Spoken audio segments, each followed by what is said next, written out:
Round 8 of Axis&Allies 1914 is over. We are heading into round 9. Just a quick note, at the end of round 8, the Americans here in Picardy, in Marseille, and moved a couple units into Burgundy. They're also back here in Spain and coming across from the East Coast.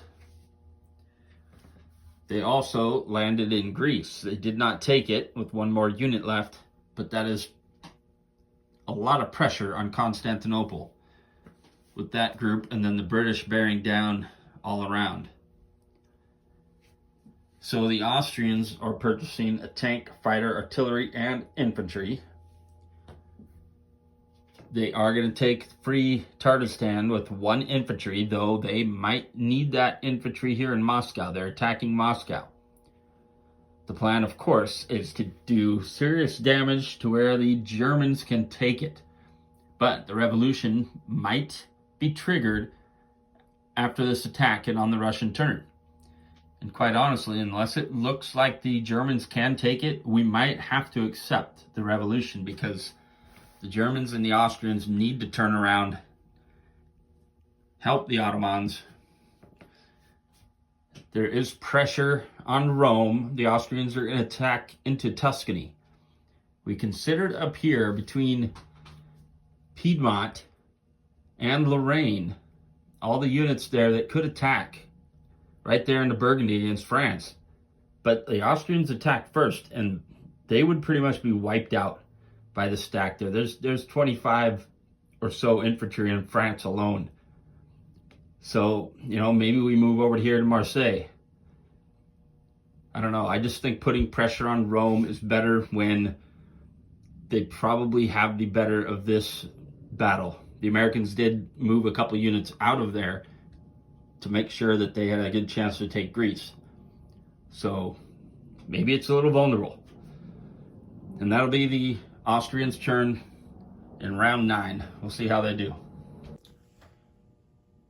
So the Austrians here in round 9 got the better end of the deal in their attack into Tuscany.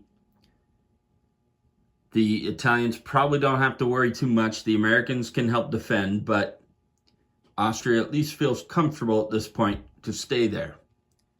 Their other attack, of course, was into Moscow. And the last turn was a couple days ago. The Russians had like 10 overall, 12 units or so left. So it still would have required the Germans to attack, and there's no guarantee the Germans would have finished them off. So after the Russian turn, it triggered the revolution, and the Central Powers accepted it because they really want to turn around and get down here and help the Ottomans. Direct pressure from the Americans. Not that that itself is too much of a threat, but the fact that they have to spend attention there, and the Brits are right here, likely moving in even closer on their next turn.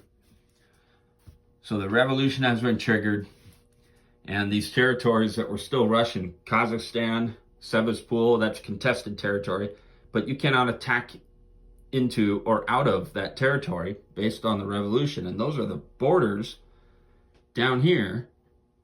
So it's going to be interesting. They have to come all the way down here through Ottomans.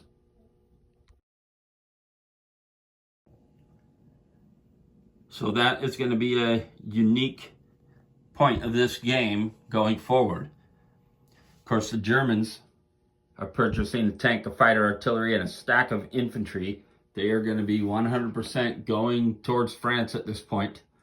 But for this turn, they only have one attack into Belgium. They still just feel that the French, with their 20 plus infantry alone, not counting the British or the Americans, is too much. But they'll have a couple tanks moving in and a few more coming behind that. Also, these units over here in Moscow, they're going to be headed north, and they want to take Sweden because it's easily defendable inside the Baltic Sea over here. So that'll be the German turn, and we'll see how that goes. So the Germans moved up as much as they could into Lorraine. 15 infantry, 15 artillery. The French still got 20 infantry, 5 artillery. British got 6 infantry, plus all the fighters that are there. The Germans took Belgium and then moved everything up as much as they could. But now their entire stack, everything they purchased, is going that direction. They also brought their Navy into Sea Zone 10 and moved everything from Moscow up to go after Sweden. In Moscow, they have to keep 1 infantry there according to the rules. And the French did not attack anything. We were real tempted to, but with their stacks of infantry and then their fighters combined, they'd rather use all the fighters combined as defense against the Germans rather than trying to attack with them. So we'll see if the Germans can help themselves next round and attack or not. The French moved transports towards the East Coast once again. And that was the entirety of the French turn. The British are buying a transport. 11 infantry and artillery. They only have 1 attack, and that is into Ankara. Everything that can go. The rest of what they're going to do is reorganize this front, try to keep the units there in Burgundy, but also move some into Picardy.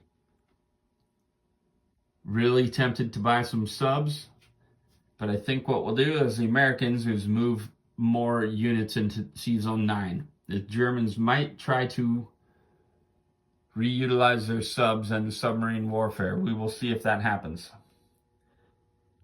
But that is the British turn, and we'll see how that goes.